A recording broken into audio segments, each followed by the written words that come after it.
The first rule of my new apartment was simple. Don't close the curtains. I learned why on the fourth night. My name is Lila, and I had just moved into a small, top-floor apartment in an old Brooklyn building. It wasn't fancy, peeling paint, creaky floorboards, faint mildew smell, but it was mine. The large bay window in my living room let in the city skyline, which I'd been staring at for hours before even unpacking. The previous tenant had left most of the furniture, including an old wooden desk, directly in front of that window. Everything seemed normal at first. I unpacked boxes, arranged my things, and marveled at the city outside. Across the narrow street, another apartment building faced mine. It was strange.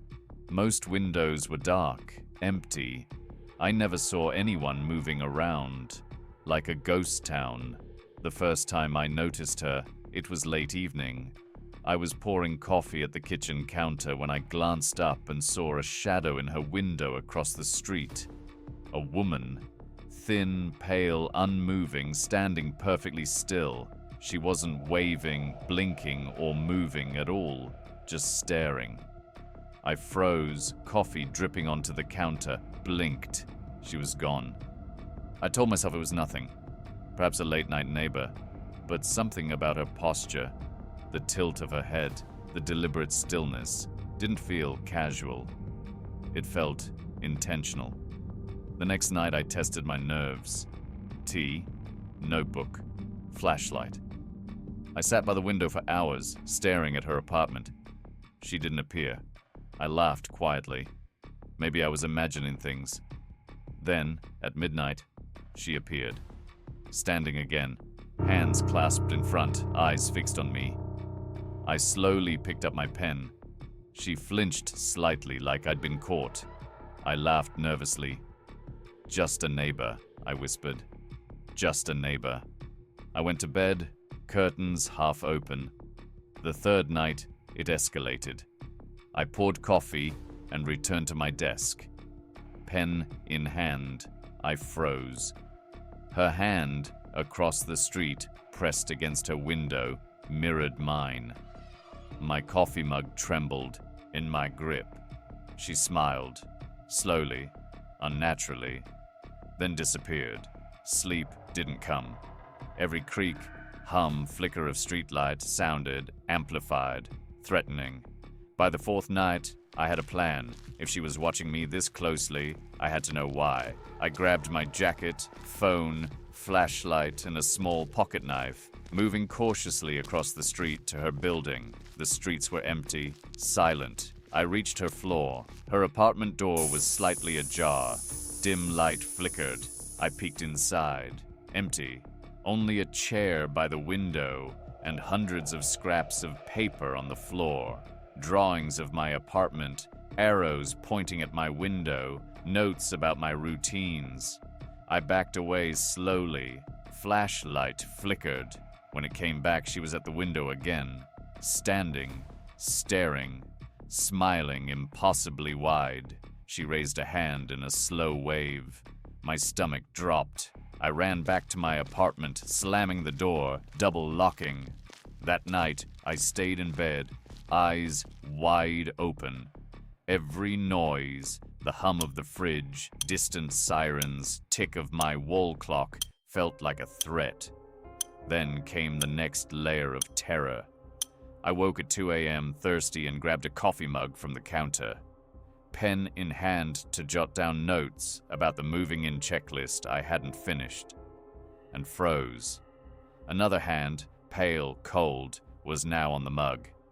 My pen moved slightly, guided as if by a second presence. My skin crawled. I spun, flashlight shaking, but nothing. On the floor near the window lay a small scrap of paper, my handwriting, pen I had set down earlier, and one word scrawled in shaky foreign script, watching. I didn't sleep that night, nor the next. I barely ate. Every glance at her window sent chills down my spine. By the fifth night, I could not take it anymore. I needed answers. I waited until the city quieted. coat, flashlight, pocket knife. Across the street, I moved like a shadow approaching the building. I peeked inside her apartment. Empty. Only the chair. Scraps of paper covering the floor. Sketches of my apartment. Notes, arrows pointing at my window. She wasn't inside. I went back to my apartment, heart hammering.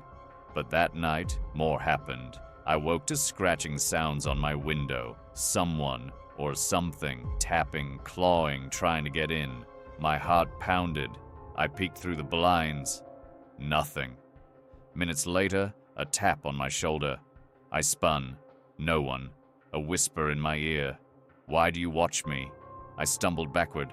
My notebook fell, pen rolling across the floor. I bent to pick it up and froze. Her hand was there, holding the pen. Another hand on the coffee mug. I screamed, stumbling back. My flashlight clattered to the floor. Silence, then a soft giggle. Behind me, I whirled. Empty apartment. Except the window. Her reflection stared at me from across the street, but her smile had grown, impossibly wide. Her eyes glinted with something inhuman.